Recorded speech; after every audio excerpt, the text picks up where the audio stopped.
Shockwave নিয়ে আমার কাছে অনেক প্রশ্ন আসে। শকওয়েভ কিভাবে কাজ করে আমি মেশিন দিয়ে আপনাদেরকে পূর্ববর্তী বেশ কিছু ভিডিওতে বলেছি। তো ইদানিং দেখলাম বেশ কিছু প্রশ্ন আসছে যে শকওয়েভ কারা করবে, শকওয়েভ করতে কত সময় লাগে বা কতদিন লাগে, বা এটা সুবিধা কি অসুবিধা কি, এগুলো। তো এগুলো নিয়ে আজকে একটু কথা বলি।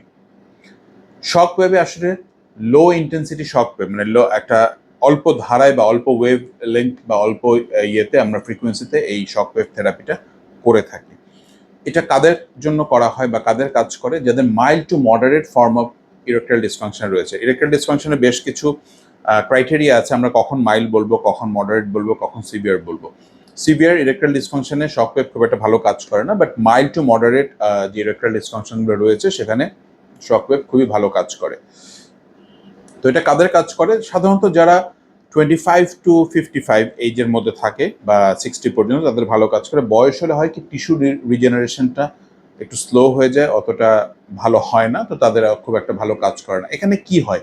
এখানে আসলে এক ধরনের সাউন্ড ওয়েভ প্রোডাকশন করে যে মাইক্রোপ্লেগগুলো থাকে, মানে রক্তনালী যে ছোট ছোট জমাটগুলো থাকে সেগুলো নষ্ট করে দেওয়া হয়, সুতরাং রক্ত প্রবাহ ভালো থাকে। ঠিক যেমনি কিডনিতে অনেক সময় শকওয়েভ দিয়ে ইউরোটারে ওখানে যে কিডনির স্টোনগুলোকে রিমুভ করা যায় বা ক্রাশ করা যায়, ঠিক ওইভাবে করেই করা হয়। এখানে নার্ভ রিজেনারেশন হয়, টিস্যু রিপেয়ার হয়, কানেকটিভ টিস্যু অ্যাক্টিভিটি বাড়ে, ভাস্কুলোজেনেসিস বাড়ে, ব্লাড ফ্লো বাড়ে। ঠিক আছে, এইভাবে করে শকওয়েভটা কাজ করে। আরও কি কি সুবিধা আছে? সুবিধাটা হচ্ছে এখানে কোনো কাটাছাড়ার ব্যাপার নেই, এটা পুরোটাই মোটামুটি পেইনলেস, জাস্ট আপনি একটু টের পাবেন। তো এগুলো হচ্ছে সুবিধা। অসুবিধা আসলে বলতে তেমন নেই, অসুবিধা বলতে একটাই, সেটা হচ্ছে যে এটা আসলে যাদের ওল্ড এজ তাদের ভালো কাজ করে না, যাদের সিভিয়ার ইরেকটাইল ডিসফাংশন আছে তাদের খুব একটা ভালো কাজ করে না। তো আরেকটা প্রশ্ন খুব আসে যে কয়বার বা কতক্ষণ দেওয়া হয়? প্রত্যেকবার করতে 15 থেকে 20 মিনিট সময় লাগে।